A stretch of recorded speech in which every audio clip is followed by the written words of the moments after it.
lifting up Jesus, opening his word from Australia, Denmark, Israel, Japan, New Zealand, Northern Ireland, Republic of Ireland, Singapore, South Africa, United Kingdom, Thailand, the Philippines, United States, and throughout the world. You're watching Morial TV. Hi, this is Tim from Morial TV and Morial Radio, here live via Skype with James Jacob Prasch. Jacob, it's time for This Week in Prophecy. Today is Friday, June 23rd, 2017. Greetings in Jesus from London, England. This Week in Prophecy. As usual, major events in the Middle East that are being overlooked or underreported by the mainstream press in some cases. Certainly major events in Europe and Britain of prophetic significance, as well as events in the United States that have prophetic or potentially prophetic ramifications for events across the Atlantic and in Israel. Let's begin. Quite a week it was. I'll begin with the Middle East this week. A number of very significant events have taken place this week that are not given pride of place in the mainstream media outside of the Middle East.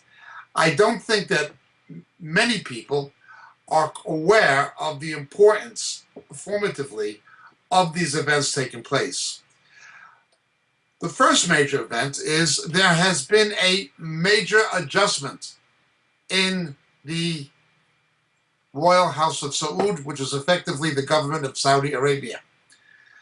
A new crown prince has been appointed.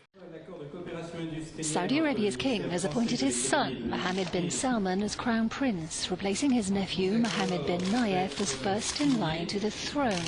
King Salman's decree also means 31-year-old Prince Mohammed bin Salman will become deputy prime minister while continuing as defense minister. He's been responsible for organizing Riyadh's war with Yemen and dictating the country's energy policy. 57-year-old Mohammed bin Nayef has pledged allegiance to the new crown prince. Insiders say the 31-year-old's promotion confirms him as next ruler of the kingdom. The surprise announcement follows 2.5 years of major changes in Saudi Arabia, including the war in Yemen and major changes in energy policy. Mohammed bin Salman. He is a reformer. Now, by a reformer, I don't mean a social reformer or a reformer in the sense of anything going to change the religious and cultural fabric of Saudi Arabia. He is an economic reformer committed to diversification of the economy. He's only 31 years old, but again, because of nepotism, he's effectively controlling foreign and defense policy and much of the economy already.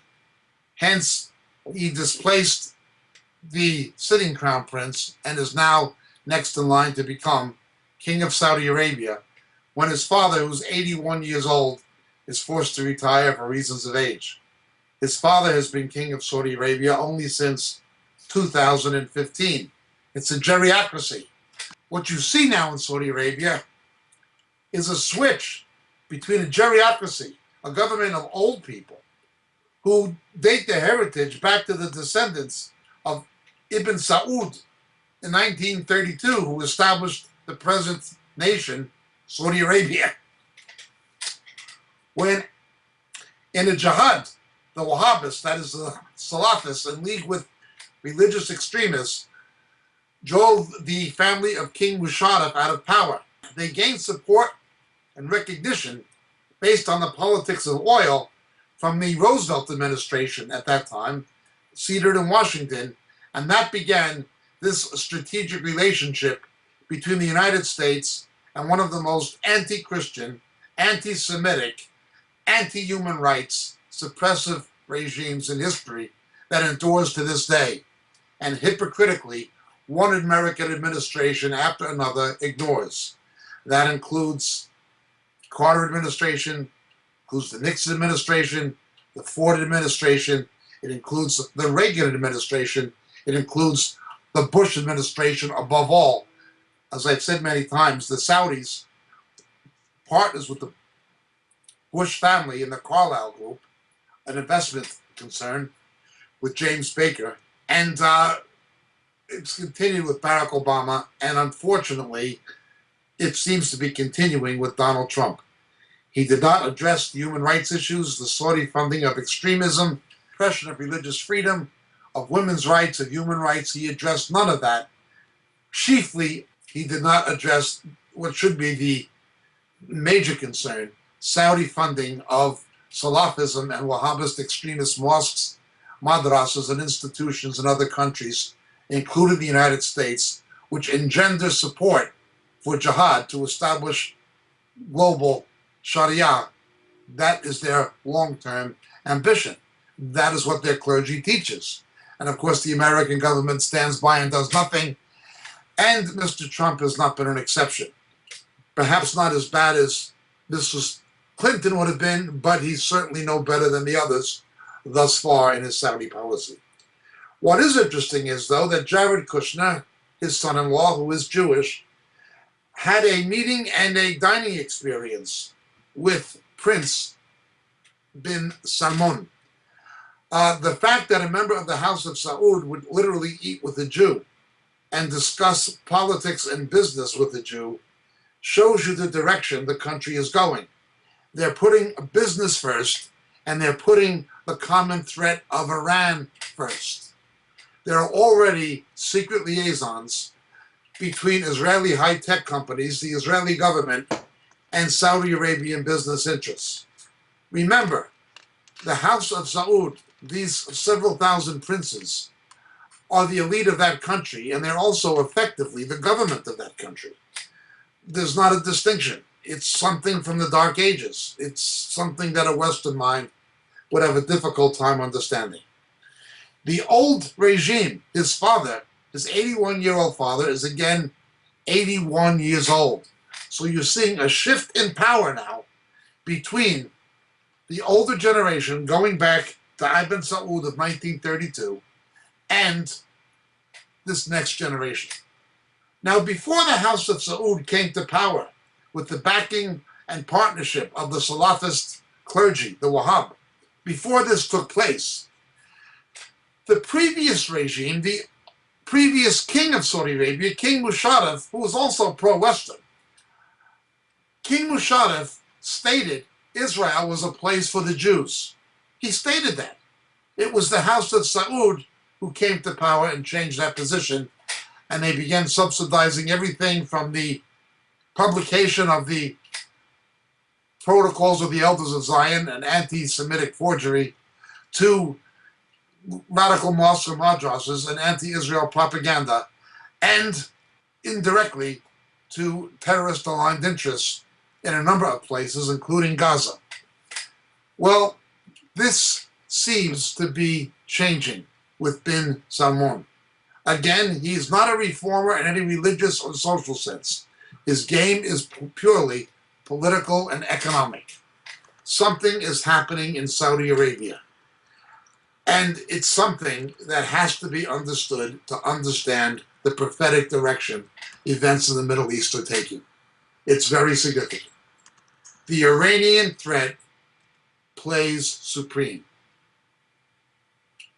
Iran and Saudi Arabia are involved in a proxy war with the Houthi in Yemen.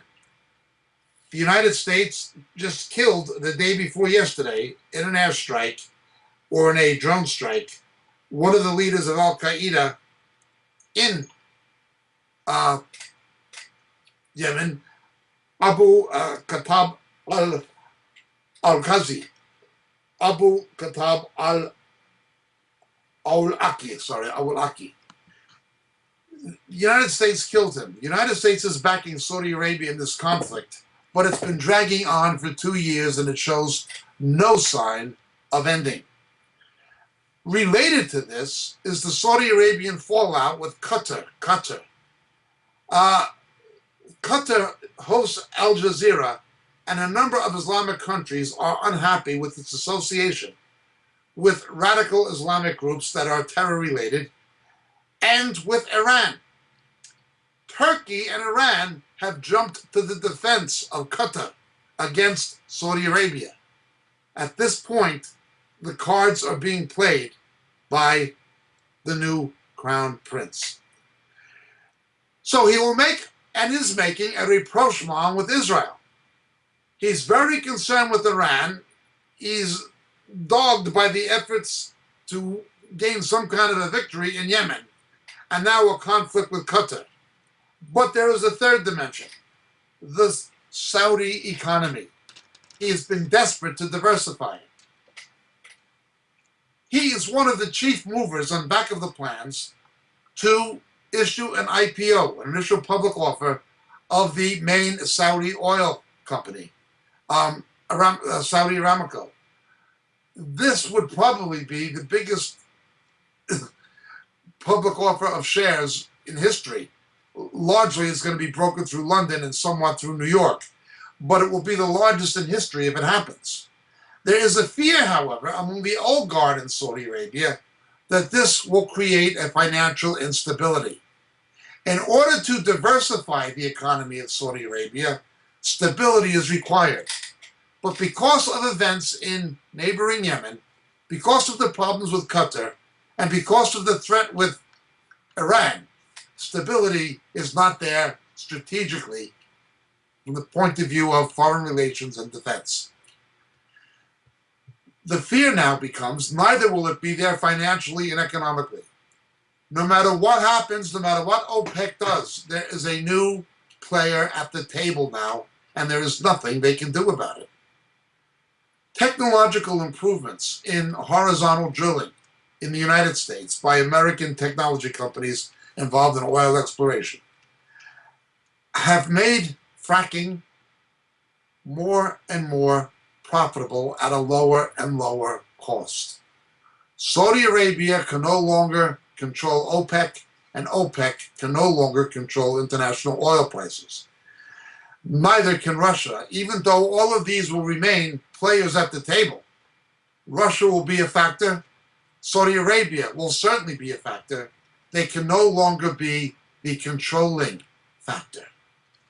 So efforts to diversify the economy away from oil create an environment where the way the economy functions and has functioned for decades now is going to be progressively uprooted in a transition at a time when there is regional strategic instability, now compounded by a big economic question mark. Can he do it?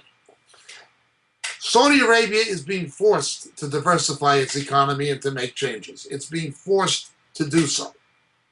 If it doesn't, it's going to find itself increasingly in fiscal straits. Its sovereign wealth fund will eventually be eroded. Saudi Arabia subsidizes everything. It's an oil-based economy that subsidizes everything. Education, student loans, social welfare, everything is oil-based subsidy given out by the House of Saud to maintain and placate a population in order to keep the House of Saud in power. At the same time, they have to placate the Wahhab clergy, radical Salafis, Sharia fanatics. At the same time, they have to keep their eye on Iran and its adjutant states.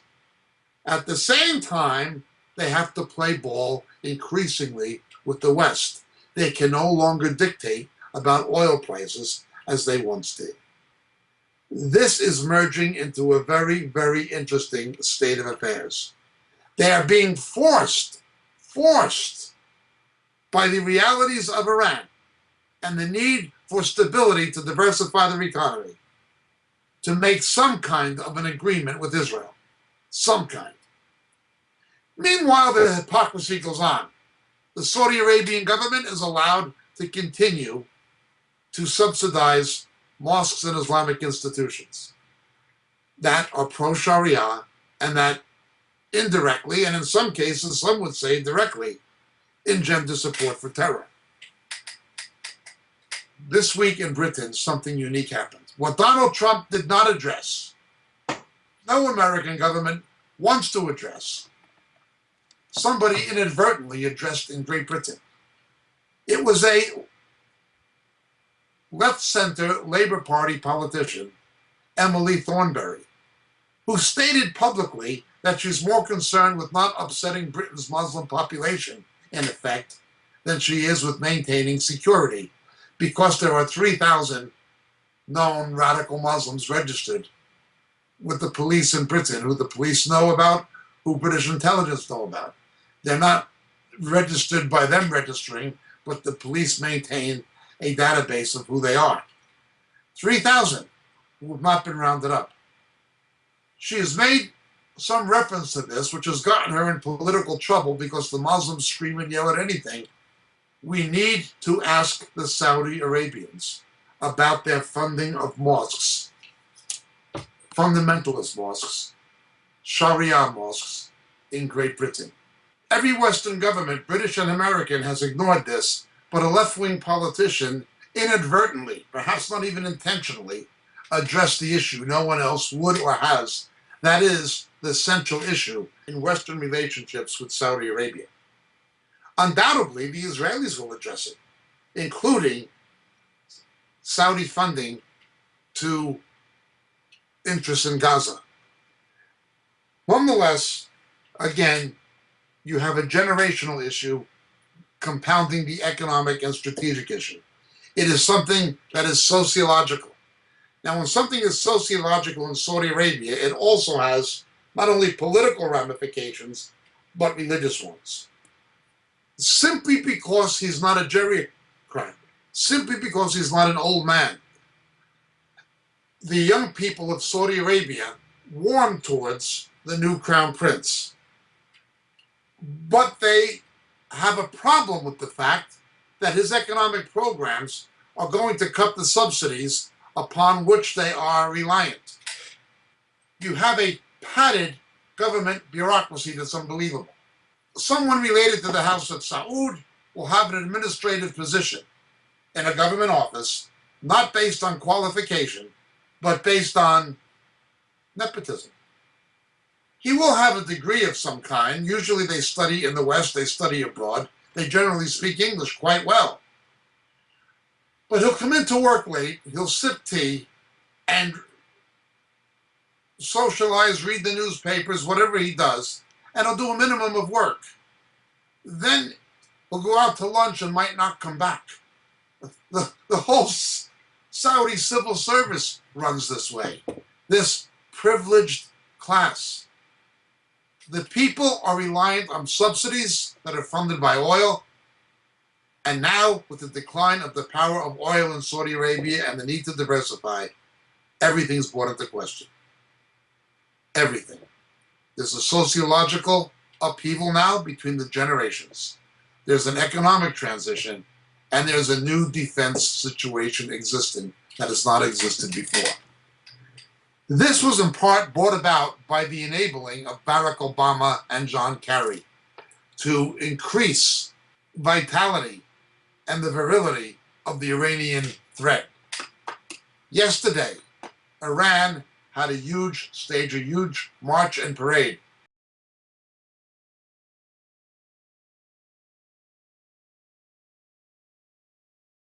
سرباز رشید نیروی زمینی ارتش قهرمان است. رژه دلاوران مرکز آموزش تکاور شهید ابوالفضل شبان یادآور صلابت حضور تیپ‌های تکاور در مناطق عملیاتی برای تأمین امنیت مرزهای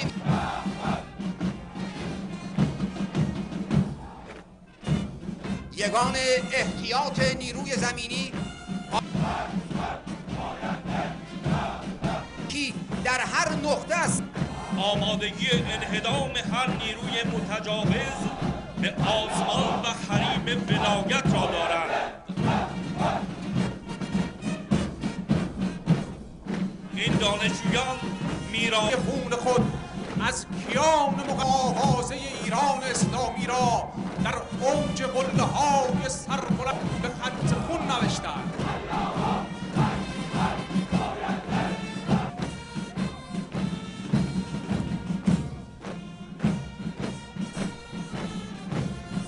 تکاوران مخلص و پادر رکاب نیروی دریایی اشرار و تأمین مناطق عملیات مرزی بخشی از تلاش‌های هوانیروز قهرمان است.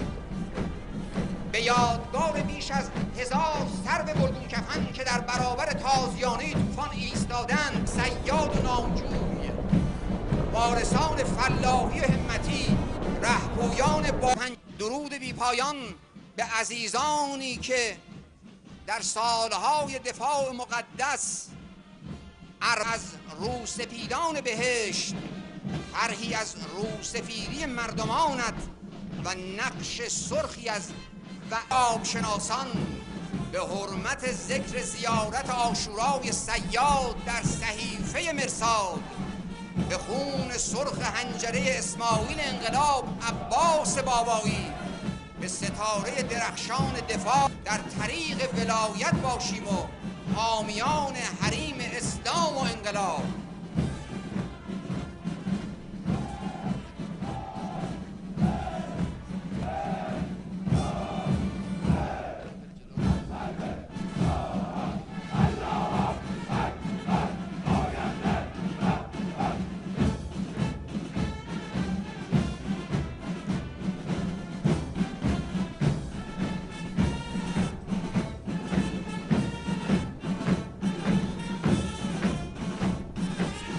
تاریخ انقلاب سرخط دفاع دلیرانه شیرویی کشوری و وطنپورهای خود را اختره گرفتند. ایران امروز بیانگر توانمندی جهادگران انقلابی و با بصیرت ارتش سرافرازمان است که با تکیه بر خودروی مینریز تاکتیکی از جمله خودروهایی است که توسط جهاد خودکفایی نیروی زمینی ارتش بهینه‌سازی و نوآوری شده و همچنین نفربر تجسسی شیمیایی هسته‌ای رادیواکتیو و میکروبی شهرام و خودروی تاکتیکی ارتقا یافته حیدر 6 و همچنین دیگر تجهیزاتی که امروز بیانگر توانمندی جهادگران ارتش سرافراز ایران اسلامی هستند.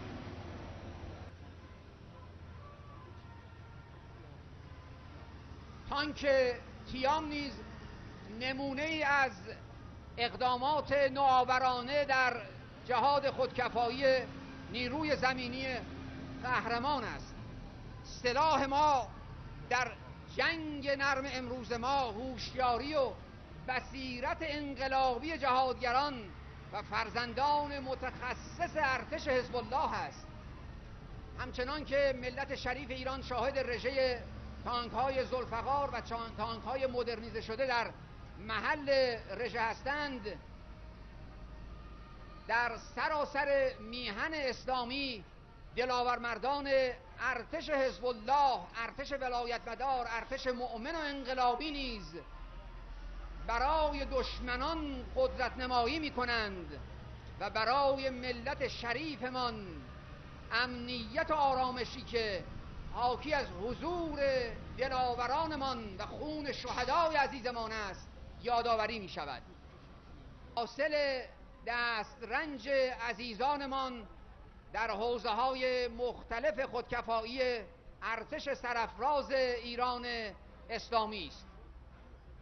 توپ خودکششی چرخدار بهمن 57 و همچنین خودروهای ارتش سرافراز ایران اسلامی همچون برق و صاعقه بر سر توطئه‌گران که در کوردلان گردید، همچنان شاهد رژه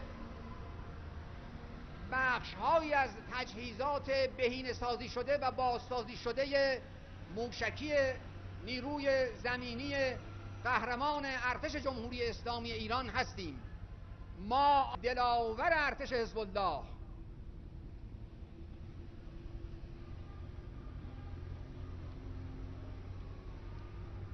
علیه السلام نردبان آسمان در کنار سنگرهای پدافندیان است که به خدا نزدیکترند و در نگاه‌هایی که آسمان را محصور خود کرده اند. ای پدافندیان قهرمان، 300 قرارگاه پدافند هوایی خاتم الانبیا هستیم که امنیت هوافضایی این سرزمین الهی را تأمین می کنند. لبیک یا رسول الله، لبیک یا حسین، لبیک یا رهبر و ای مقتدا، تا پای جان ایستاده ایم. این چنین است که فرماندهی معظم کل قوا فرمودند امروز پدافند در آرایش نیروها واقف می شود. درست بود، باید پدافند یک هویت مستقل در with floats of missiles capable of reaching Israel and hundreds of thousands of Iranians chanting death to Israel, death to Israel, death to Israel. Israel can benefit from an alliance, even a secret one, with Saudi Arabia. If Israel was able to position F-15s, F-16s, and newer generation of American aircraft, F-22s possibly, in Saudi Arabia, the overflight problems and the aerial refueling problems would be solved. It would put Iranian targets and Iranian nuclear sites in easy targeting range of the Israeli Air Force and of Israeli missiles. This is what is beginning to take shape.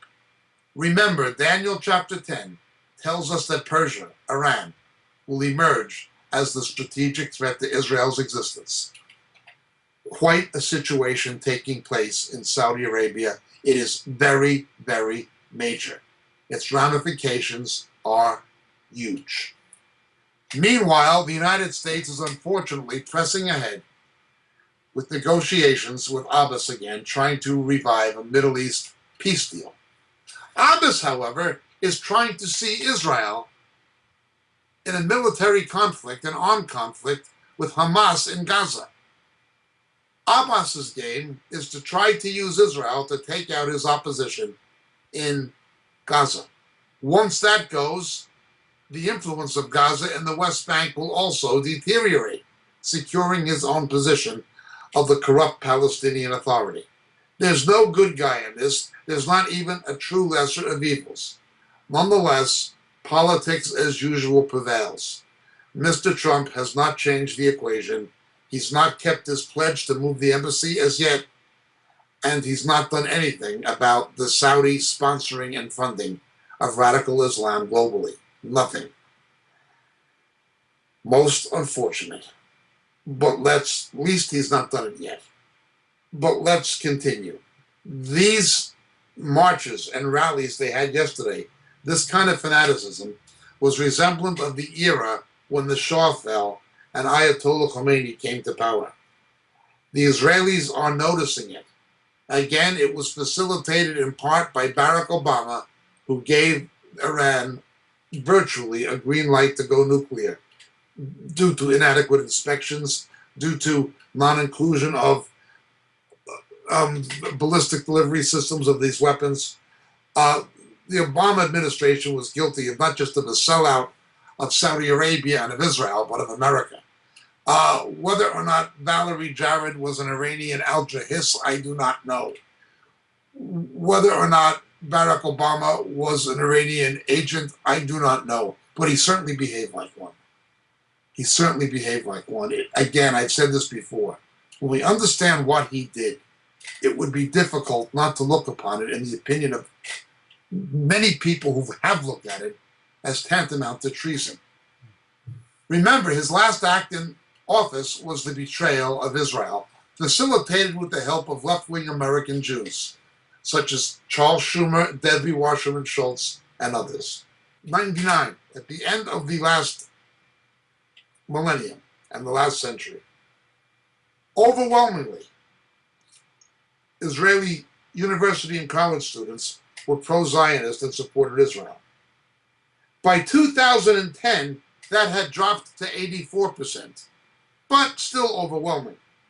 However, in 6 years, until 2016, and the latest statistics released, only 57% of American Jewish college and university students are pro-Zionist, are supportive of Israel. We have people who have sharpened the daggers for Barack Obama to put in the back of Israel. Charles Schumer, Senator of New York, Debbie Wasserman Schultz. These are people who have sharpened the daggers of Barack Obama to knife Israel in the back. Just yesterday, an American Jewish judge in Michigan, and I question if he had the juridical authority, if he had the jurisdiction to do it, is being contested. A judge named Martin Goldsmith in Michigan, a judge in Michigan, a Jewish American judge, Martin Goldsmith, issued a court order, an injunction preventing the Trump administration from deporting 100 Iraqi criminals, people arrested, charged, convicted of major crimes, of felonies, whom Donald Trump wants to deport, but whom this Jewish American judge, Goldsmith, issued an injunction preventing it, wanting further juridical processes and so forth. This is absurd. These are people that I've described before as Menlauses. Menelaus being that Jew, the chief of the Jews, who collaborated with Antiochus Epiphanes in the story of the Maccabees, predicted and prophesied in the book of Daniel. Again, this will happen again in the last days. When the Antichrist makes his covenant with death, it betrays Israel, and Israel makes that covenant of death with him. And the abomination of desolation winds up standing in the holy place as it did in the days of Antiochus Epiphanes. It's going to be facilitated the same way it was in the days of the Maccabees. Menelauses, Meshumites, traitors to the Jewish people, even people who have betrayed the interest of the United States. Again, I'm speaking of people like Schumer and Wasserman Schultz, left-wing liberal Democrats who facilitate this kind of pandering to Islam. The Antichrist will make a false peace, and you can bet the left-wing Jewish community will support him. You can absolutely guarantee what happened in the story of the Maccabees, in the book of Maccabees, what was predicted by Daniel. We can be absolutely certain it will happen again, and indeed it is already beginning to happen again. Betrayal of America's interest, betrayal of America's friends, and betrayal of Israel. And at the forefront of that betrayal, many times, is a left-wing secular Jew. Religious Jews have other problems. But let us continue. Israel has seen a high-tech boom. This has indeed been a boost to the economy that was traditionally reliant on things like agricultural production, tourism, and light industry manufacturing. The high-tech boom has been a salvation to Israel because Israel has seen a drastic decrease in the tourism industry. The high-tech boom has been vital to the preservation of the Israeli economy because of a drastic decrease in the tourism industry. Tourism as an industry in Israel has decreased rather drastically. Additionally, most people are unaware of the fact that 1/3 of Israeli Jewish families live below the poverty line. 1/3 of Jewish children in Israel live below the poverty line. Now, of course, much of this is accounted for by immigrants from Russia, Ethiopia, places like that. Nonetheless, 1/3 of the Jewish population lives below the poverty line, and many Israeli Arabs, most Israeli Arabs, live above the poverty line. Of course, the media does not tell us that. Israel has major problems, sociologically and economically. It is a divided state between the religious and the secular. It is a divided state between the immigrants and the Sabras, the Israelis who were born there. It is a country that is basically held together in many respects by the common threat, the common enemy. And as Daniel 10 predicts, that enemy is becoming less and less Arab and more Persian. Less and less Arab and more Persian. The Arab threats that we see against Israel, such as Hezbollah, are Iranian agents. They're Iranian animated. The threat from Syria, they're Alawites. They're a sect of Shia Islam controlled and in league with Iran. So even what Arab threat presently exists is being animated by Shia Iran. Sunnis are dividing with each other. Qatar is being alienated by other Arabs. Strange, very strange. Iran and Turkey jumped to the defense of Qatar. Qatar, however, has just bought a 4.75% stake in American Airlines. A lousy airline from my experience, but they bought a 4.75% stake in it. We let these people who are in bed with the Iranians make capital investments in the American economy. I had hoped that Mr. Trump would have stopped this kind of sellout that so much defined the Bush administration. The Bush administration would have sold this country lock, stock, and barrel to radical Muslims. That's the way they were. They were in the Carlyle Group, and they just didn't care. The Carlyle Group is a global alternative asset management group. In a nutshell, they buy and sell companies using private investors' money. The story of the Carlyle Group is the story of a new kind of capitalism emerging in America. We'll start the story with this guy, Frank Carlucci.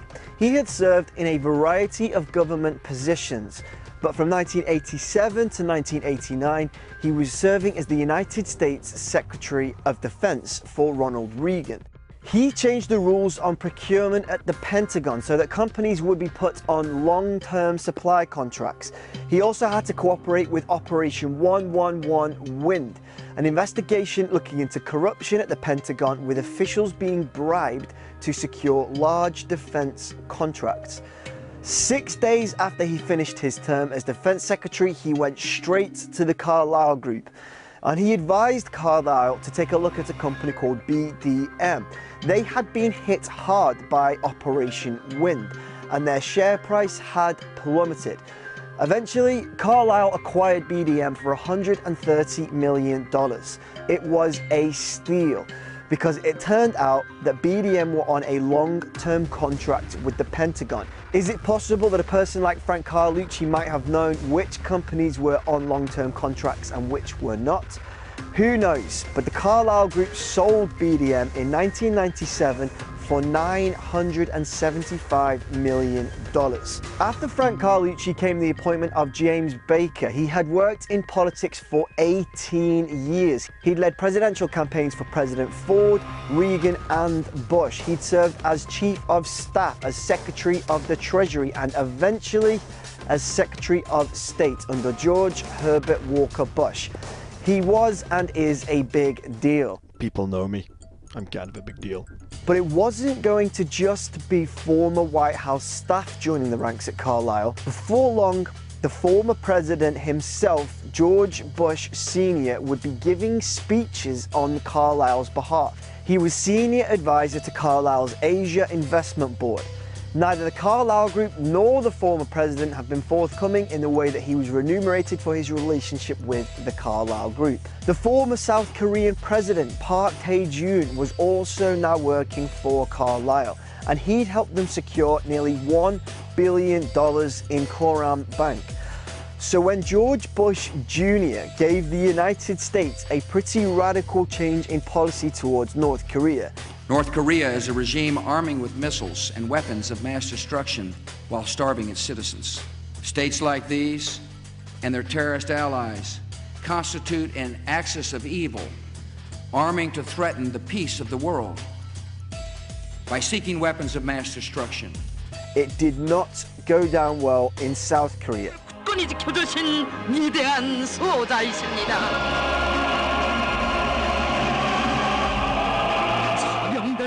It caused a lot of tensions when the new policy provoked North Korea into doing what it does best, issuing threats. and threats and instability are not good for business. It was widely reported at the time that Daddy Bush, still acting in his role of Carlyle's Asia advisor, sent a strongly worded memo to his son through a former ambassador, and he argued that he should continue negotiations with North Korea, and sure enough, by July, the Secretary of State announced that talks with North Korea would resume. Perhaps it was simple fatherly advice. Nevertheless, it showed just how much influence Daddy Bush had over policy in the United States, whilst he worked for a private company profiting from decisions that government made. Send every available ambulance, everything you got to the World Trade Center now. Before long, the Carlyle Group found themselves at the centre of a huge controversy. On September the 11th, 2001, Carlyle were holding their annual investors' dinner in Washington, D.C. In attendance was James Baker, Frank Carlucci and George Bush Sr., who left on the morning of the attacks. Also in attendance was a man by the name of Shafiq bin Laden, the half-brother of Osama bin Laden. And it was just 6 days later that George Bush Jr., the current president, would name Osama bin Laden as the prime suspect. There's an old poster out west, as I recall, that said, "Wanted, dead or alive." The bin Laden family maintained they had severed all contact with their estranged brother in 1991 when he lost his Saudi citizenship. But the connections between Bush Sr. and the bin Ladens through the Carlyle Group raised a few eyebrows in the United States at the time. Carlyle said that the bin Laden family had invested just $2 million. But other sources said the actual amount was much higher. The Wall Street Journal ran an article suggesting that Bush, Baker and Carlucci had all met with the bin Laden family at their headquarters in Jeddah on more than one occasion. And that in the ensuing war on terror, the bin Laden family might actually profit from the hunt for their own brother because of their investments in Carlyle. So Carlyle were forced to terminate the relationship between themselves and the bin Laden family, and it was all pretty embarrassing. But they managed their way through the PR catastrophe quite well. Cynthia McKinney, who sat in the House of Representatives at the time, said it is known that President Bush's father, through the Carlyle Group, had at the time of the attacks joint business interests with the bin Laden Construction Company and many defense industry holdings, the stocks of which have soared since September the 11th.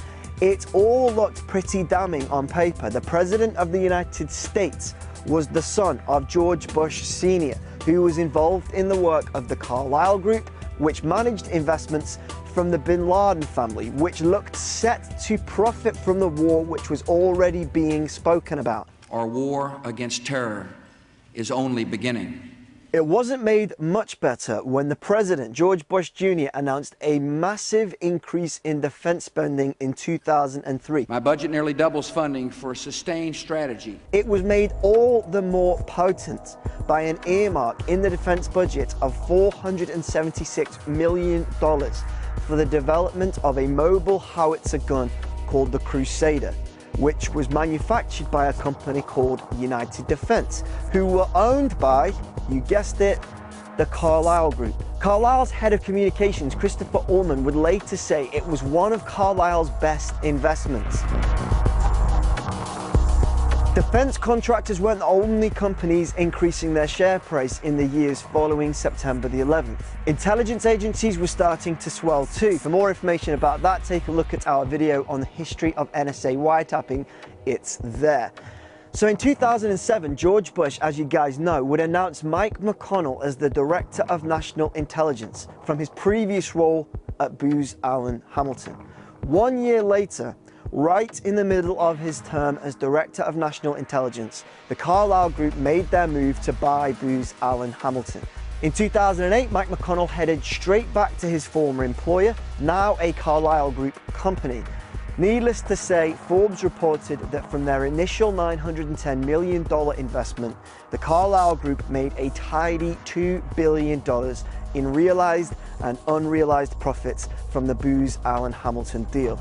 It's probably worth noting at this point that Mike McConnell had served as head of the National Security Agency from 1992 to 1996, and he was nominated to that position by George Bush Sr. Let the Saudi Arabians have whatever the Saudi Arabians wanted. Things have not changed significantly, to the extent that things have changed at all. But now let's go further. Turkey strategically is the bridge between the Middle East and Europe. It was the cultural bridge between the two. Its founder, who came out of the Ottoman Empire, Ataturk, wanted Turkey to be sort of the way Japan is. Japan has a culture that is a mixture of Western and Eastern, but it has a Western parliamentary democracy government, and it has a Western economy. That is the way that Ataturk envisioned Turkey. There would be a separation between religion and state, that the culture would be a hybrid between Western European culture and Oriental culture, and it would be economically and politically a Western country, much the way Japan is an Eastern country that is also a Western country. South Korea similarly, Singapore similarly, Taiwan similarly, Japan quintessentially. That was the original vision. Now there is a move away from it, a move to revive the Ottoman Empire under President Erdogan, a nationalist Muslim, an Islamic nationalist. No friend of Israel. We can say much about him and his ventures. He is a very, very unreliable ally within NATO. He has his own agenda, and he is pushing Turkey in the direction of Sharia, of Islamicization of the general culture, as opposed to a secularization of the general culture. He also is similarly dogged the way the Saudi Arabians are in Yemen with his struggle with the Kurdish people. There are 20 million Kurds who've been denied their own state for generations. They are in northern Iraq. They are in Turkey. They've never been treated rightly by other Muslims. Often, Kurds are much more open to the gospel than most Muslims generally. They're the most pro-Western, and they're the only people group in Iraq of any size that the West can trust are the Kurds. They're the only ones you can, to any degree, trust that are of any size. The Christians, of course, have been largely driven out or killed by ISIS and so forth. So he has his struggle with the Kurds. And like all Islamic nationalists, he continues to deny the Armenian genocide when 2.1 million Armenians were murdered by Turkish Islamic nationalists. Most of these Armenians, in fact all of them, were Christians, some of them evangelical Christians. Again, this is a Holocaust that they deny. Turkey has a national policy of Holocaust denial, much the same as Communist China has a national policy of denying that Tiananmen Square ever happened. Turkey denies the Holocaust. Japan was silent about its atrocities perpetrated against the Filipinos, the Chinese, and the Koreans. Germany was forced by the Allies to recognize what they did in the Holocaust. Turkey has never even admitted it has happened. And Erdogan is staunch in this heritage dating back to the Ottoman Empire. He wants to, in some way, revive it.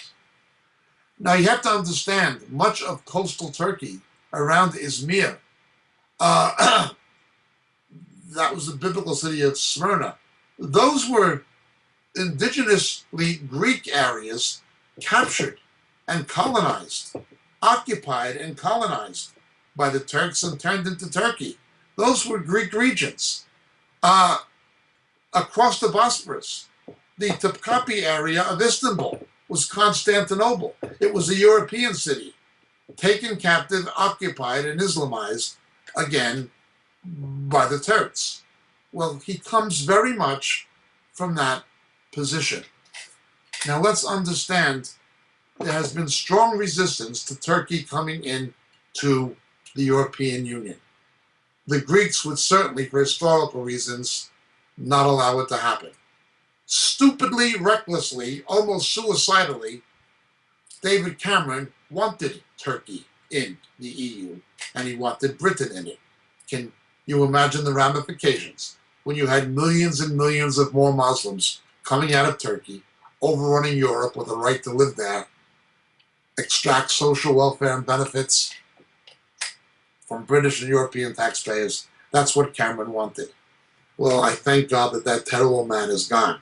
He was a terrible, terrible person. Nonetheless, he said he was a conservative.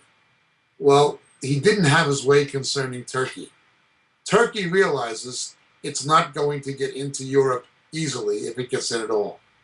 So it is going back to its Ottoman heritage to the degree it can, and Erdogan is there. But let us remember something. I will bless them that bless thee, and curse them that curse thee. It was Erdogan and Turkey who were on back of those flotillas who came to Gaza that the Israelis forcibly turned back. He's been supportive of one anti-Israel policy in the Middle East after another. His day of reckoning is coming. Turkey is heading for an economic default on its debt. This will shake the global bond markets. What happened in Mexico in the 1990s, what happened in Malaysia, that is the path that Turkey is presently on. Erdogan has as much as admitted it, and he's not changing course. It would appear at this point almost inevitable that you will see a colossal default on sovereign debt by Turkey that will have unbelievable ramifications for the international bond market, even though most of the exposure is internal. Economic judgment is coming on Turkey. Economic judgment is also, once again, coming on Russia. According to the Institute of International Finance, Russia may run out of financial reserves by mid-2017. The country has spent the past 2 years battling economic shortfalls, so is Russia running out of money? Well, since mid-2014, Russia has seen an ongoing recession, with wages adjusted for inflation dropping nearly 10%, and inflation itself as high as 15%. The country's currency, the ruble, has fallen dramatically in relation to the dollar, doubling from about 34 rubles per dollar to nearly 80 rubles per dollar in just 6 months. Many blame these economic troubles on collapsing oil prices and international sanctions. In 2014, Russia invaded Ukraine and annexed the territory of Crimea. In response, the European Union, United States, and a number of other countries imposed economic sanctions on Russian trade, businesses, and individuals. Some foreign assets were seized, debt financing was reduced, and a number of goods were prohibited from trade. Most importantly, many of these sanctions targeted the country's state-owned oil exports. In fact, oil is the leading cause for Russia's current economic crisis. Around the same period as the annexation of Crimea, oil prices worldwide collapsed. Saudi Arabia flooded the tightly controlled market, outpacing demand and cutting costs significantly. Although it's believed that this was done to halt U.S. investment in alternative sources of oil, it also affected nearly every country dependent on oil for revenue. The cost per barrel dropped from roughly $99 in June of 2014 to less than $42 on average in 2016. In response, Russia lowered its oil export dependence from 50% of its revenue in 2014 to just 37% in 2016. Budget officials also based the 2016 budget on oil prices being $50 a barrel, but as the years progressed, the real price has averaged to be considerably lower than expected. One of the biggest consequences of this recession is the country's massively depleted reserve fund. This fund is used to shore up the yearly budget, which is based on what the government projects it will receive in taxes and exports. But for the past 2 years, those predictions have fallen short. As of September 2016, this fund held roughly $32 billion, which is less than a quarter of what it was at its peak in 2008. But all of this doesn't mean that Russia will run out of money entirely, since the country boasts a GDP of roughly $1.3 trillion. But it would likely mean that the remaining shortage would come from Russia's welfare fund. The roughly $70 billion fund is intended to serve as capital for future pensions, as well as any major investments, such as infrastructure. Russia could use the fund to solve budget issues in the short term, but be left without any prospects for improvement in the future. Oil is down below $45 a barrel again and heading south. Like Saudi Arabia, Russia failed to diversify its economy. Instead, Putin tried to rebuild the Soviet war machine. That's where he put the resources instead of in economic redevelopment and improving the infrastructure of Russia, which is horrific. You drive 10, 15 miles outside of Moscow or St. Petersburg, it looks like the third world. I've been there, I've seen it. Yet they have a war machine, and he's always rebuilding it and fine-tuning it. That's exactly what brought down the Soviet Union, and it's what he's doing again. I explained this before. For every dollar oil drops, that's $2 billion of lost revenue a day to the Soviet economy. $2 billion. $2 billion. For every dollar that goes down, it's $2 billion in lost revenue. Quite a situation Mr. Putin has. Now, he's been managing it so far by rearranging the deck chairs on the Titanic. He's already seen major devaluations. Sooner or later, something is going to give in Russia. What men like Putin and what men like Erdogan do when they get in economic trouble, that becomes social and political trouble, is they begin saber rattling. Again, sharpen the swords for Gog and Magog. I'm not saying it as a prophecy, but it's not difficult to see how quickly such a scenario can transpire. Well, let's go further.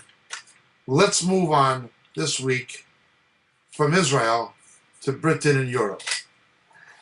In Israel,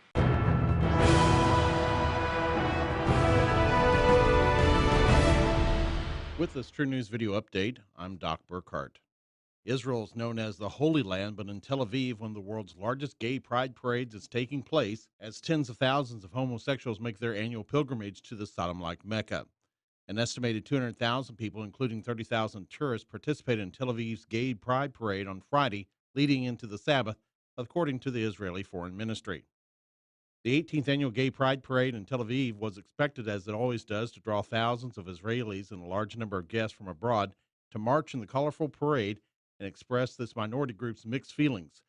Pride over the community's achievements mixed with frustration of what they feel is the discrimination still inherent in today's laws and their demand to honor every person's right to choose, quote, whom they love, unquote. I came to take part in the gay parade for two reasons. First of all, it's my party because I'm gay for many years. And I was part of making this place and making this country opening to gay. And there is other reason that we try to make change in Israel, to become more open to different people. And this gay parade is just part of being different. This homosexual marching in Israel has become almost a social phenomenon in Israel, almost a cultural upheaval in the face of the religious. Thus far, it is Tel Aviv, but now Beersheba. Now, Beersheba is a religious city in Israel because of the heritage of Abraham and the patriarchs. Remember, the real aim of Satan and of the homosexual and lesbian agenda is Jerusalem, Sodom and Egypt, where our Lord was also crucified. Fast forward, here we are in London. In North Kensington, an area of London saturated with immigrants from North Africa, many of them Moroccan, there was a towering inferno called Grenfell Towers this past week. The cladding on the building, it is believed, may have contributed to the fire, but now they're saying the insulation actually spread it quickly, causing massive asphyxiation and people being incinerated alive.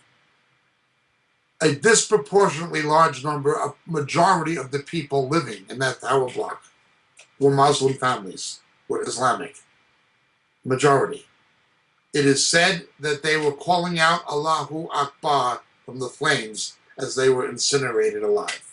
One can only wonder what Muslims think of being in a tower being incinerated alive, as the Muslim extremists did on September 11th in New York. They're not immune from the same thing, although it was on a much smaller scale. Whether or not this is divine retribution for the terror attacks perpetrated in Britain by Muslims, bearing in mind that in every poll, 2/3 of Muslims would not notify the police authorities if they knew of a terrorist attack. 2/3 are de facto supporters of radicalism, in effect. I cannot say that this is God's judgment. I think it's a terrible tragedy. I think it's a human tragedy. There were many non-Muslims killed in it, and there were many children, Muslim and non-Muslim. It was an absolutely horrific scene to behold. The pictures on the internet are unbelievable.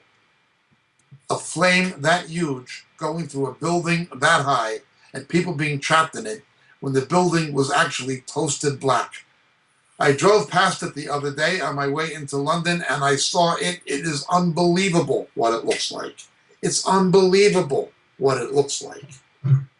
However, adjacent to it is a small evangelical church of African and English saved, born-again Christians.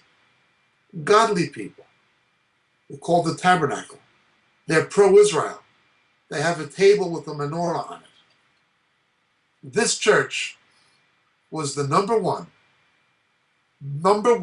distributor of emergency aid to the families who did manage to escape the Grenfell Tower. Bearing in mind that even the ones who escaped likely lost family and even more than one family member. The clothes, the food, the baby food, the blankets, everything was pouring into this little evangelical Pentecostal church of African immigrants and some English people. Flames could still be seen flickering through the windows of the Grenfell Tower apartment as residents from across London sprung into action to help survivors of the devastating fire. A relief centre not far from the disaster has been set up, and many Londoners have come with bags and even whole shopping carts of food, water and clothes, offering much-needed help to the victims. Temporary shelters have also been set up in a nearby gymnasium and other neighbourhoods. I live opposite. I looked out of my window and I could see the whole thing in terrible fire. I was shocked. So I came out to the Latimer Christian Church on the corner opposite, and we've been praying with people, sobbing and crying and very upset. And we've been hugging them and praying with them and giving them tea and coffee and water. It's very, very sad. We have to watch people inside being burned to death, and we can't stop it. At least 12 people have been killed in the inferno, and the number of deaths is expected to rise as many remain missing. My husband's family were living there. And is your husband's family okay? 3 of them, yeah, but we couldn't find my father-in-law. The Grenfell Tower apartment block was home to about 600 people. Beautiful people who are known for preaching the gospel in Speaker's Corner in London. Beautiful people. Some Moriel associates were there helping with the distribution efforts. I don't delight in the dying and the killing of Muslims. I don't delight in my enemies being destroyed. I'd rather see them turned to Christ. And I understand the Islamic fundamentalist mentality, where kindness is seen as weakness, where there's an entitlement. They believe you must pay a penalty for not being a Muslim. They're entitled to it. The infidel should pay them as the price of not being a Muslim. That is the doctrine of fundamentalist Islam. You have to pay this. We've spoken about this before. I understand all of that. Nonetheless, I thank Jesus that there were saved believers right on site, loving their enemies. These same people would have been persecuted in Islamic countries. But in Britain, they were loving their enemies. They were taking the babies, the children, the families. They were giving them food. They were giving them blankets. They were giving them clothing.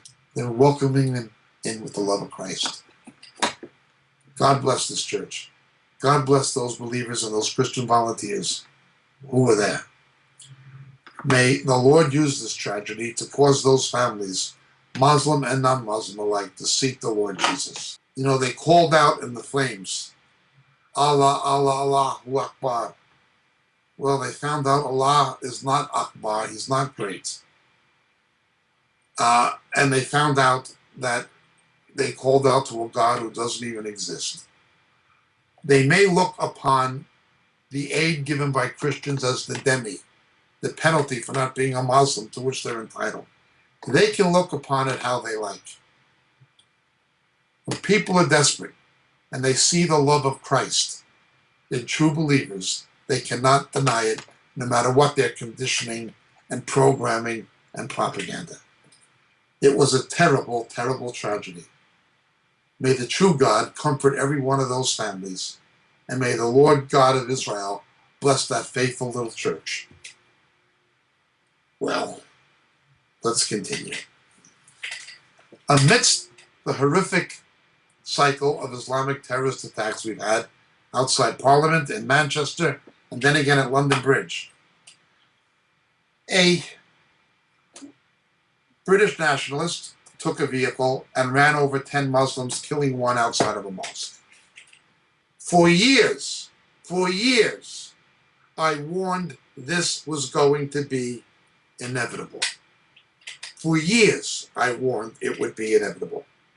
The failure of the British and American and European governments to stand up to radical Islam, to stop the immigration of fundamentalist Muslims, to stop the movement to enforce Sharia on Western democracies, the failure to round up these radicals and deport them, the failure of the British government to act, the failure of Cameron, the failure of Theresa May, the failure of Tony Blair, the failure of the British government to do what needed to be done. And it's not just Britain. The ugly betrayal of America by George Bush and the Bush administration, continuing express visas for Saudi Arabians a year after September 11th, despite most of the hijackers being Saudi Arabians. Just the betrayal of America. Certainly the betrayal by the Obama administration, and now the betrayal of America by these left-wing judges who we can't vet, who are trying to kill us, even after Orlando, even after San Bernardino. This outrageous insanity we've seen in America and in Britain, and certainly in France and in Germany by Angela Merkel, etc. This insanity has a ramification. They are going to force people to defend themselves. If governments will not protect the people from radical Islam, people will be forced to protect themselves, their families, their neighborhoods, and their countries, because corrupt politicians will not. Now, I do not agree with running these Muslims over. I do not sanction it. I do not endorse it. I'm simply saying it is a predictable and inevitable reaction. And unless governments stand up to radical Islam and to the issue of the immigration of fundamentalists and to the imposition of Sharia on Western countries, unless they carry out the deportations of Muslims necessary and the closure of fundamentalist mosques and madrasas and Islamic institutions that are Wahhabist, that are Saudi-funded institutions that promote Sharia and engender support for terror. Unless our own governments stand up and do that, people will have no choice but to defend themselves, their families, their neighborhoods, and their countries. What this man did was wrong. I don't think he should get the Victoria Cross. I don't think he's a hero. But I don't want to see this kind of thing happen again. But it will happen again. In fact, if governments do not change their policy, it's inevitable. It must happen again. And when you get an administration, a government like Trump, who at least makes some effort to stop it, the political left, the mainstream media, and judges who should be removed from the bench prevent them from doing it. What are people supposed to do? I lost family on September 11th. I've seen terrible terrorist attacks in Israel. I've seen all kinds of things. What are people supposed to do? Continue to listen to the lies? That it's all Islamophobia? Continue listening to the lies of left-wing academics? The lies of the mainstream media? The lies of judges who should be thrown off the bench into the gutter of judicial history where they belong? To listen to the lies of left-wing politicians? No. People will stand up and defend themselves if their governments won't. It's inevitable that this happened. I don't like it. I don't agree with it. I'm sorry it happened. I don't want to see it happen again. But it will happen again. Unless government stands up and does what it needs to. But the Conservative Party and the Labour Party and the Liberal Democrats, above all, in Great Britain, we can be sure, will put politics before people. They'll put political correctness before common sense. They will put not offending the radical Islamic community before the lives and welfare of British citizens. They will do that. The same as they turned a blind eye to the trafficking of white women by Islamic criminal gangs in Rotherham, England, so as not to offend the Muslims. Same as Mueller. Yes, the special prosecutor changed the training manual at the demand of the Saudi-funded Council for American Islamic Relations for counter-terror to remove things that Muslims found offensive, such as saying Islamic terror. The FBI has removed material that may be offensive to Muslims from its anti-terror training guidelines. A report from Judicial Watch shows that materials linking the Muslim Brotherhood to terrorism or profiling terrorists as young male immigrants of Middle Eastern appearance are now gone. The Bureau calls such references unsuitable in the current political context. An independent group of subject matter experts reviewed the FBI's training curricula on counterterrorism. They recommended the removal of presentations and curricula on Islam from FBI offices around the country. This is Mueller. This is the kind of political riffraff we have in power, in the courts, in the judiciary, and too often in elected offices. Canada has gone from one of the most common sense countries under its former prime minister to something that's gone completely insane. It has a legislation called M130, where if you speak critically of Islam, it's a hate crime. Even if you express an opinion, you can be prosecuted as a hate crime. It doesn't cover anti-Semitism or anti-Christian or anti-Hindu or anti-anybody else. It's only about Muslims. Privileged class. And of course it's backed by Mr. Trudeau, their new prime minister. His father was an absolutely inept political farce, and he's no different. Canada has almost lost its mind. This week, a Canadian court has ruled sex with animals is legal. Bestiality is legal in Canada. This actually happened. You can't criticize Islamic fundamentalism and Sharia. If you say in Saudi Arabia women can't drive a car, and there's people in Canada who agree with that and would like to see it in Canada, that could be considered a hate crime. But if you want to have sex with an animal, that's all right. Speaking of oral sex with animals, that's what it was about. This is Canada. The Lord is indeed coming. The Lord is indeed coming soon. Further afield, North Korea is testing rocket engines this week. And the collision of the USS Fitzgerald is very, very mysterious, with a lot of contradictions in the report. Hey everybody, welcome to AMTV, Alternative Media Television. My name is Chad Booksam. What really happened to the USS Fitzgerald? The search for answers after a deadly collision at sea between a U.S. Navy destroyer and a cargo ship that killed 7 Navy sailors. Now this is what we're getting from reports. Over the Father's Day weekend, a cargo ship supposedly collided with the USS Fitzgerald early in the morning when it was still dark, and 7 Navy sailors died. And they died because a gash in the bottom of the Navy vessel let in so much water, the ship was about to sink, and they had to close the hatch or the whole ship would have went down. And that cost the lives of 7 Navy sailors, which alone is just a disaster, a catastrophe, and very sad given the situation. Now, there's a lot of confusion surrounding this collision because the misinformation is coming from the sources, the U.S. military and Japanese officials. First of all, they were off on the time. They first said it happened at 2:30, right? And then they changed it to 1:30. The Japanese officials did. And then the U.S. military was like, no, it happened at 2:30. And then after they went behind scenes and behind closed doors, they all agreed to 1:30. So that alone makes it smell fishy. Okay? That alone makes it smell fishy. Also, on top of that, the Japanese company who charters the ACX Crystal, that's the name of the cargo ship, will not tell us where the destination of the cargo ship was going. Will not tell us the original destination of the cargo ship. Why?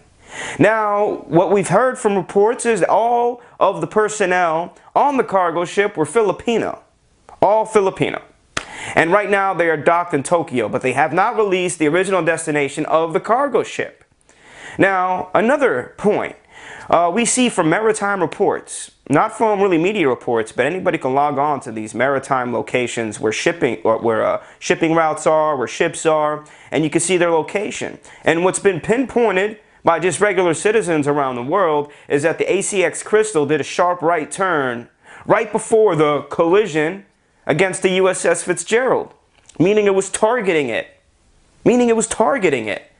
Now, if that didn't happen, let's take a look. First of all, the USS Navy vessel has awesome high-tech technology, radar systems, military radar systems, missile defense systems. This cargo ship's not that small. It's pretty big, actually. Nowhere near big the Navy vessel, but any radar on any ship would be able to detect the cargo ship, especially on a high-tech Navy vessel like the USS Fitzgerald. So, what happened? What happened?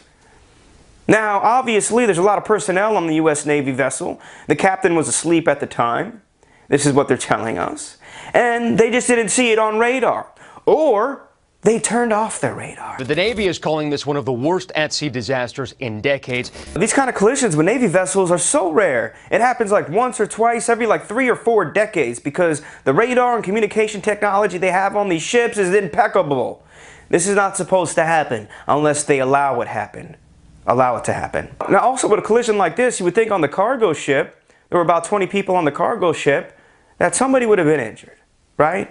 With this kind of collision against this huge Navy ship, but nothing. And the damage on the cargo ship is like nothing. And this Navy vessel received major damage. Now, it would take a lot of force to create the kind of destruction to that ship that you see. You don't just have destruction on the deck, you have it at the bottom, the huge gash that almost sunk the ship. This is major damage. Major damage. And given the fact that we're in an area where we have lots of enemies, and they're not telling us something, we need to know who was on that cargo ship besides their race, what was on that cargo ship, and what was its destination. We need to know that. Second, we need to know the cargo ship and the personnel on this ship waited almost an hour to contact Japanese authorities or anybody regarding the collision. What did you think if you ran in, right, to a U.S. Navy vessel? You'll call somebody right away. There's red flags all over this. This could be something that is going to lead into something bigger, given the fact that false flags usually are a little hesitant at first, and then you're going to see it build up. And through this investigation, if we find out that it is due to an enemy like North Korea, we already know that it's a false flag given the fact that they've been hiding everything, a lot of misinformation. It is stirring speculation that it may have been a terrorist attack or something that is not on the up and up. I do not know what the situation is, but I do know that the area of the Sea of Japan and the Yellow Sea and the demilitarized zone between North and South Korea is becoming increasingly intense. The United States had a failed interceptor missile test this week. In my personal view, why develop an interception missile system and anti-ballistic missile system to defend against North Korea when we can just go in and wipe out their capacity if we put our minds to it? Again, this is the ugly legacy of Harry Truman, who followed Douglas MacArthur. We can thank Harry Truman for what's happening in Korea to this day. He was a vile man, but he's somebody who left us with a mess. It's amazing how politicians do that. They leave you with a mess that you can't easily get yourself out of. Barack Obama's deficits, his collapsing Obamacare. They leave you with a mess. They leave office and write a book after they leave the next generation with a mess. We've gone into generational theft. Again, nations get the leaders they deserve. It can be quite ugly and quite frustrating, but that is indeed what is happening. I mentioned North Korea because North Korea has either used or sold every weapon it has ever developed. Watch out for the links between North Korea, Syria, and Iran. It is a very serious business. The Israelis are well aware of it. And so we've had quite a week in prophecy. In the Middle East, in Turkey, in Israel, in the UK, and in the USA. On one final note, the 5th congressional election held since the election of Donald Trump and the defeat of Hillary Clinton, the 5th, in the 6th congressional district in Georgia. It was the most funded political campaign for the House of Representatives in history. $56 million, most of it spent by the Democratic Party. They made it a national referendum on Trump or a local referendum on the national mood concerning Donald Trump. They brought in the Hollywood heavies, the heavy hitters from Washington, and they poured in not millions, but tens of millions to get this person named Ossoff elected. Mr. Ossoff didn't even live in the district for which he was running against the Republican candidate. Well, they lost for the 5th time. They have not been able to win a single congressional election. The Democratic Party now is divided between those who say we should stop running from the center and move to the extreme left. Some say we need to go to our base like women. Women? 53% of white women voted for Donald Trump. So did 26% of Hispanic women and a smaller percentage of Afro-American women. Put it together. The National Organization of Women and the feminist movement do not represent all women because they don't represent most women statistically.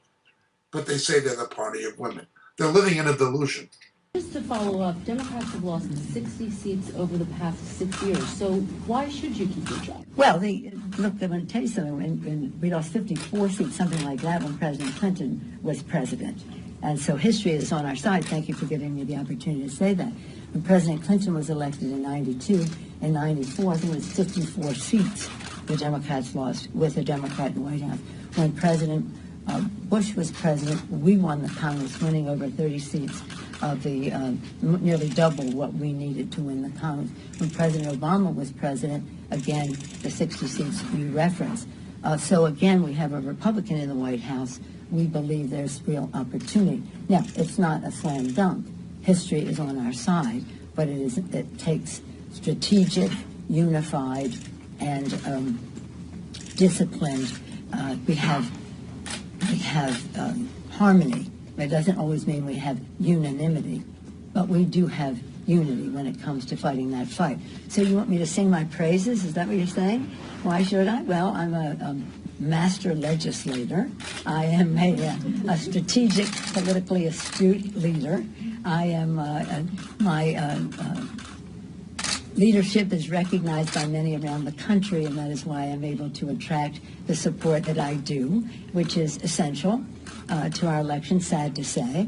29% of Hispanics voted for Mr. Trump. Although only 8% of American black women voted for Mr. Trump, about 17% of Afro-American males did. But many more did not vote for Hillary Clinton. They just stayed home and wouldn't vote for either candidate. They don't have the base they think they have. They don't have the base they think they have. Their left-wing judges turned their backs on the homosexual community after Orlando, wanting to let more killers in the country. People you can't vet. They don't have the base they think they have. Nonetheless, the charade goes on. The mainstream media does not have the power it once had. It is losing popularity, and it is losing credibility, and it is losing those things fast. In fact, to a large degree, it's already lost it. And it won't be able to retrieve it. Social media, internet, alternative sources of news, independent news networks, that's the future. It's over, CNN. It's over, MSNBC. And Fox better realize Fox has committed suicide. It's over for Fox now, too. It's not coming back. Fox is not going to be what it was in the days of Roger Ailes and Glenn Beck and in the days of Bill O'Reilly. It's over. Mainstream media has had its day. Young people don't even want to hear it. And who can blame them? Declining popularity and declining credibility. Yet they keep playing the same game over and over and over. The same nonsense. They tried to claim that Mr. Trump was in bed with the Russians. That crazy woman, the Rachel Maddow, said that Mr. Trump is a Russian an operative. Now we had a film of Barack Obama, not knowing he was being recorded, telling the Russians that when I get reelected, I can make more concessions to you. This is my last election. Yeah, after my election, I have more flexibility. Yeah, I understand. I transmit this information to Vladimir and understand what.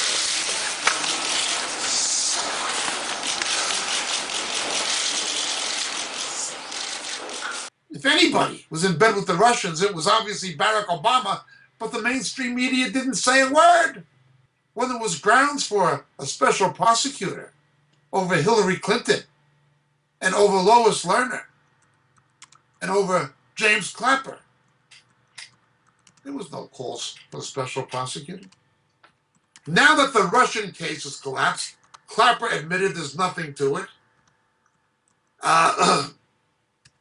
Comey admitted there's nothing to it. So now that's gone. Now they need another straw to grab onto.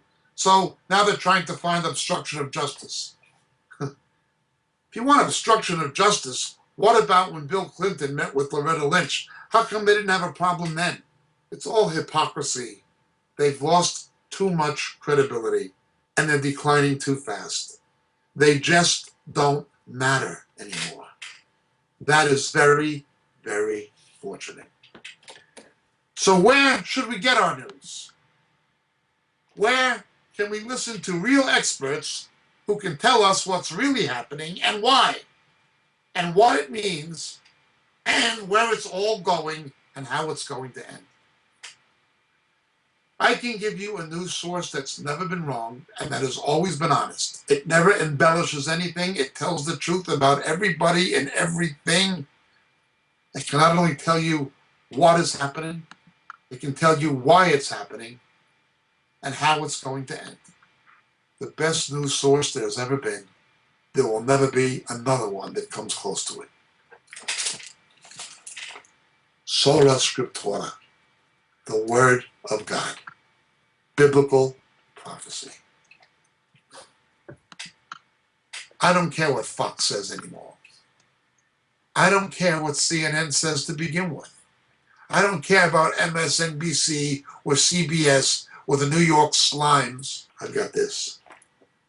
I look at these events in light of Scripture, and any Christian with the Holy Spirit of average intelligence can know a lot more than all of those liars and hypocrites in Washington, in Whitehall, and elsewhere. Here it is. The best news source there's ever been, and the best news source there will ever be. That's This Week in Prophecy. My name is James Jacob Prasch, coming to you from the UK. I'll be speaking to you, Lord willing, next week from Bulgaria. But thank you so much for listening. God bless.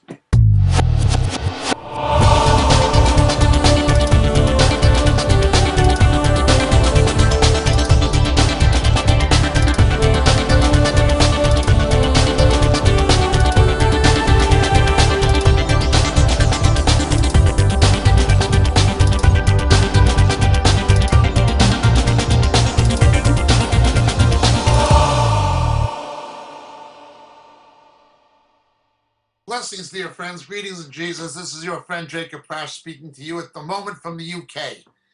You know, so many of the questions we get in our Roku broadcast and on our Vimeo clips and on YouTube deal with subjects that we deal with much more extensively in our books. We can't, for the sake of brevity, go into the kind of depth in a TV broadcast we can actually go into in a book.